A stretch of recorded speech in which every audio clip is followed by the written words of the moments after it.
अस्सलाम वालेकुम दोस्तों, अल्लाहुम्मा सल्ली अला सय्यदिना मुहम्मद व अला आलि सय्यदिना मुहम्मद व बारिक वसल्लम। करोड़ों दुरूद व सलाम हज़रत मोहम्मद मुस्तफ़ा सल्लल्लाहु अलैहि वसल्लम पर, उनकी आल पर। दोस्तों, आज हमारा नाराम की तरफ सफ़र शुरू होने लगा है और तलाल भाई के साथ हम जा रहे हैं। तो अब से थोड़ी देर बाद तलाल भाई पहुँचेंगे और हम इनके साथ रवाना होंगे। तो जब तक पहुँचते हैं मैंने कहा मैं आपको यहाँ से इनिशियल क्लिप दे दूँ कि इसके बाद फिर हमारा सफ़र शुरू हो जाएगा। यहाँ से हम मोटरवे पर रास्ता मनसेरा और मनसेरा अफ्तारी के बाद इंशाअल्लाह अफ्तारी शायद अब रास्ते में ही हो जाए क्योंकि 5:30 होने वाले हैं। और अफ्तारी के बाद इंशाअल्लाह आगे प्रोग्राम देखेंगे कि हमने कहाँ पर आज स्टे करना है। जी दोस्तों, हमारा सफ़र शुरू हो गया है और बिलाल भाई और इनके साथ हमारे एक और भाई हैं बशीर साहब, असद बशीर साहब। वो भी अभी मैं उनकी क्लिप लेता हूँ क्योंकि ये सामने लगा हुआ है तो उनको बीच में नहीं आ रहे हैं। मैं अभी उनको भी आपको दिखाता हूँ। मोटरवे पे चढ़ गए हैं और टाइम है 6:12। रमज़ान शरीफ है और रोज़ा खोलने की चीज़ें हमारे पास मौजूद हैं। हम रास्ते में जहाँ भी वक्त हुआ 6:38 पे हमारा पिंडी में रोज़ा खुलता है और हम इसके राउंड अबाउट यहाँ पर जहाँ भी हुआ हम वहाँ रुकेंगे और रुक कर हमने रोज़ा अफ्तार करना है और फिर हमारा आगे सफ़र शुरू हो जाएगा। तो रास्ते में जो कुछ भी हुआ, जहाँ पर हमने क्याम किया, सारी चीज़ें आपको बताएंगे और 2022 का एग्जैक्ट रूट आपको पूरा बताएंगे हम इस वीडियो में कि रास्ते में क्या क्या है और कैसे आप नारान में पहुँच सकते हैं। तो चलते हैं आगे वीडियो के जाने। ये जी तलाल भाई हैं और मेरा नाम जो सा मैंने गलत फीड किया हुआ था क्योंकि हमारी पहली मुलाकात है। पहले हमारा चैनल देखने के बाद इन्होंने मुझसे रब्ता किया। दुआ करें कि जिस मकसद के लिए हम जा रहे हैं वो हमारा मकसद पूरा हो। तलाल भाई क्या हाल है? ठीक है, आप खैरियत से हैं? आप सुनाएं मलिक साहब? शुक्र अल्हम्दुलिल्लाह। ये जनाब पीछे पता नहीं अब लाइट कम है हमारी, जलाएं जी लाइट, शायद कुछ बेहतर हो जाए। ये लाला है हमारे साथ और पूरा तारफ ये खुद कराएंगे। जी लाला बताएं आपका नाम और आप कहाँ से? मैं असद जान फ्रॉम कोयटा। हाँ, बस आजकल मैं इस्लामाबाद में होता हूँ। चलें जी, असद जान जनाब कोयटा से और ये भी हमारे साथ हैं और हमारा सफ़र इंशाअल्लाह अल्लाह ताला ने किया तो बड़ा ज़बरदस्त होने वाला है। रास्ते में जो कुछ भी हुआ सारा कुछ हम आप बताएंगे। तो अब जनाब आप रोड देखें, रोड के नज़ारे देखें और साथ साथ हमारी मालूमात। जी दोस्तों, आज की इस वीडियो में हम आपको कंप्लीट डिटेल बताने लगे हैं। 2022 में आप जब नारान जाएं तो रास्ता कौन सा अख्तियार करना चाहिए। पिंडी से हम चले हैं तो इस वक्त हम मोटरवे पे चढ़ने लगे हैं और जैसे ही मोटरवे पे चढ़ेंगे और वहाँ से हम पेशावर यानी कि हज़ारा मोटरवे का जो बोर्ड लगा हुआ है उस पर हम टर्न कर जाएंगे और वहाँ से हम हज़ारा मोटरवे के लिए रवाना हो जाएंगे। यहाँ पर जाएंगे तो टूल टैक्स में इस तरह की पीछे से परेशानियाँ थी कि वो कहते थे कि आपने वो पहले कार्ड बनवाना है और फिर जाने दिया जाएगा मोटरवे पे, लेकिन ऐसा नहीं है। आप जाएंगे तो आपको एक टिकट इशू का दिया जाएगा और जब आप इस मोटरवे से उतरेंगे तो फिर वहाँ पर आपने पेमेंट करनी होगी। यहाँ से आप चढ़ेंगे मोटरवे के ऊपर और हम उतरेंगे जी इसमें मनसेरा। तो मनसेरा आप अब पहले स्टॉप पे ना उतरा करें बल्कि आखिरी स्टॉप जो मनसेरे का आगे सी पैक वाला है उस रोड पे ऊपर चढ़ेंगे और वहाँ से आपने बालाकोट के लिए टर्न करना है। उस पर कागान का बोर्ड लगा हुआ और वहाँ से आप बालाकोट की रोड पे चढ़ जाएंगे। ये अब हम हज़ारा मोटरवे पे चढ़ने लगे हैं। पहले पेशावर मोटरवे पे थे, अब उससे अब आप हज़ारा मोटरवे की जाने जाने लगे हैं। हमने शाम को ये सफ़र शुरू किया है, लेकिन मेरी आप सबसे दरख्वास्त यही होगी कि बराए मेहरबानी सुबह नमाज़ पढ़कर आप निकले पिंडी से तो फिर आप आसानी तकरीबन 7 से 8 घंटों में नारान पहुँच सकेंगे क्योंकि रास्ते में रोड बड़े ख़राब है और ये सारी तफसील इसीलिए मैंने आपको बताने के लिए अपलोड की है। तो अभी हमारे साथ रास्ते में क्या हुआ है साथ साथ वो भी देखते जाएँ ताकि हम आपको डिटेल बताते रहेंगे। हमने सफ़र शाम को 6 बजे करीब शुरू किया था और अब अफ्तारी का टाइम हुआ चाहता है तो देखते हैं अब वहाँ पर हमने क्या किया। ये जी अब अफ्तारी का टाइम हो गया है और ये हमने गाड़ी खड़ी कर ली है और तलाल भाई और खान साहब जनाब मसरूफ़ हैं अफ्तारी का सामान यहाँ रखने के लिए। पानी निकाल लिया है और खजूरें भी हैं, ये भी निकालते हैं और फिर हम अफ्तारी करेंगे।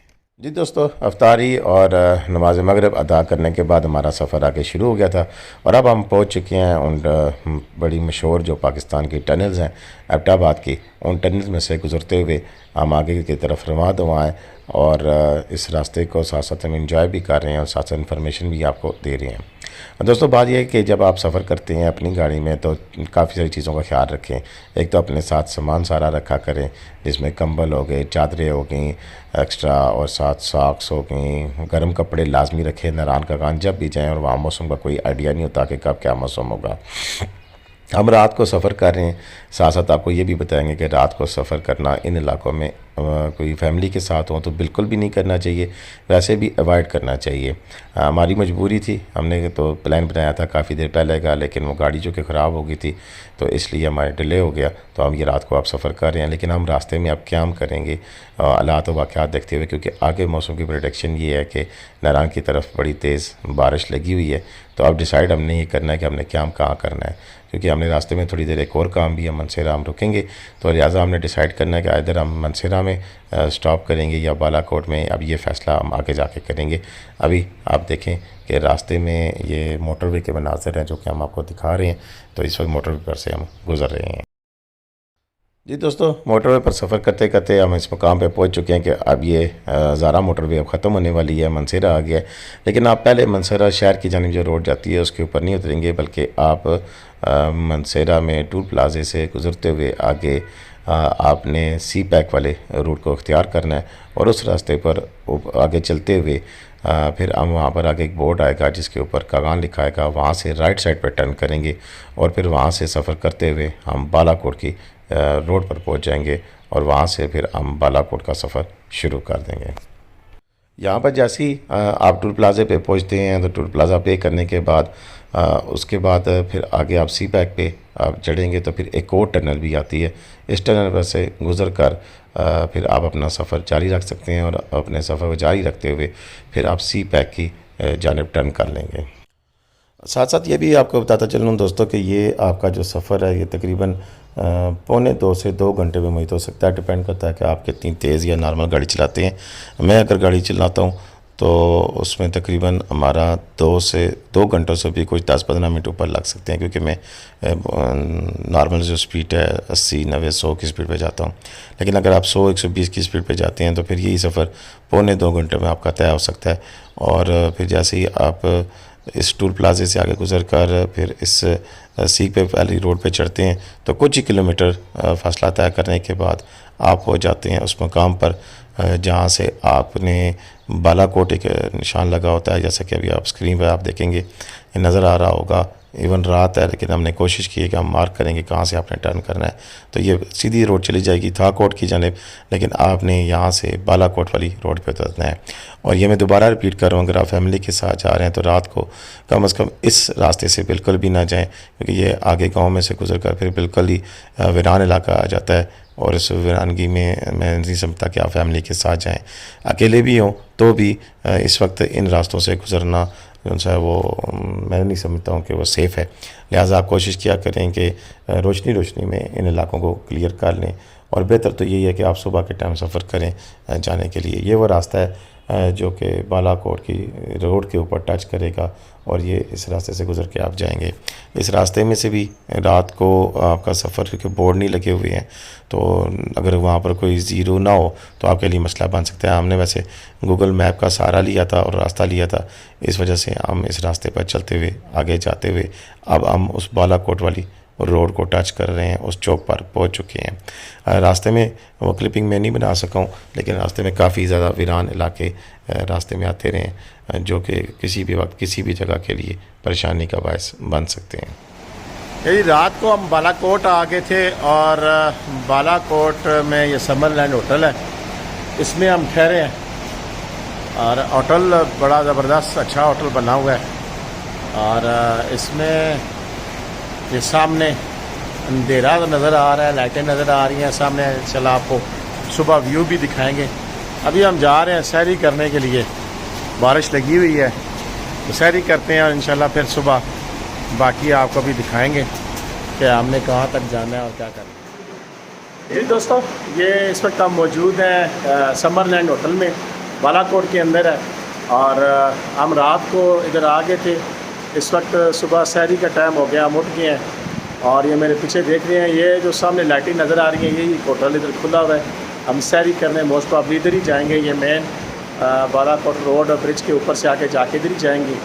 और इंशाल्लाह फिर जैसे ही सुबह रोशनी होती है तो फिर हमारा सफ़र आके नारायण के लिए शुरू हो जाएगा। इस वक्त हम बालाकोट समर लैंड होटल के अंदर मौजूद हैं। जी दोस्तों, इस वक्त हम बालाकोट शहर के अंदर मौजूद हैं और बालाकोट का जो पुल आता है जहाँ पर आगे उस पुल के बिल्कुल आखिर में ये होटल मौजूद है। और शहरी हमने यहाँ पे की है। और बालाकोट के अंदर एक यही होटल इस वक्त खुला है रमज़ान के अंदर। आइंदा आने वाले दिनों में शायद मज़ीद होटल भी खुल जाए, लेकिन अगर आपको शहरी करनी है तो यहाँ से कर लें, क्योंकि आगे मज़ीद रास्ते में फिर शायद कोई होटल ना खुला होगा। तो हम जाएंगे तो हमें पता लगेगा, लेकिन हमें यही बताया गया कि आगे होटल नहीं खुले हैं।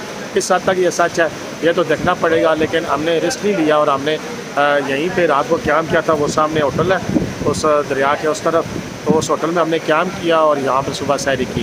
तो ये होटल अब आपको दिखाते हैं कि क्या है और इसके अंदर क्या क्या चीज़ें हमने खाई हैं और क्या कुछ। ये है जी अजान कैफ़े रेस्टोरेंट, और अच्छा खासा रश अब कम हो गया, लेकिन खाना इनका अच्छा था, यानी कि बहुत अच्छा भी नहीं था और बहुत बुरा भी नहीं था, गुजारा लायक था, अच्छा था खाना। और काफ़ी ज़्यादा रश है।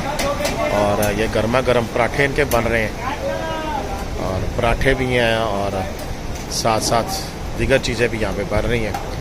हमने तो यहाँ पर सुबह सैरी की है जी, अल्हम्दुलिल्लाह। कल अशरा कल ख़त्म हो गया, आज 11वां रमज़ान 11 रोज़ा जो है वह शुरू होगा।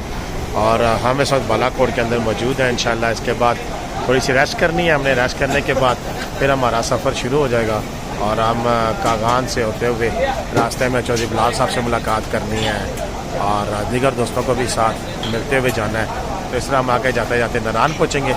दुआ करें। मौसम इस वक्त यहाँ पर अगर मैं दिखा दूँ तो बारिश हुई है। अब जब हम आए हैं तो काफ़ी ज़्यादा बारिश थी। ये आपको अभी अंधेरा, ये सामने जो लाइट नज़र आ रही है ये हमारा होटल है, इधर हम रात को रहे थे। और ये आपको दिखाते हैं, जैसे ये आवाज़ जो आपको सुनाई दे रही है ये इस दरिया की है, जो कि दरिया को नहर है उसकी आवाज़ सुनाई दे रही है। लोग यहाँ इक्का दुक्का हमें नज़र आ रहे हैं, लेकिन अंदर रश है। यहाँ के जो मुकामी लोग हैं, मजदूर तबका है, वो आकर यहाँ पर सैरी कर रहे हैं। हवा बड़ी ज़बरदस्त है, ठंड लग रही है मुझे जी। तो अभी तक के लिए इतनी, फिर आगे चलेंगे और आगे फिर आपको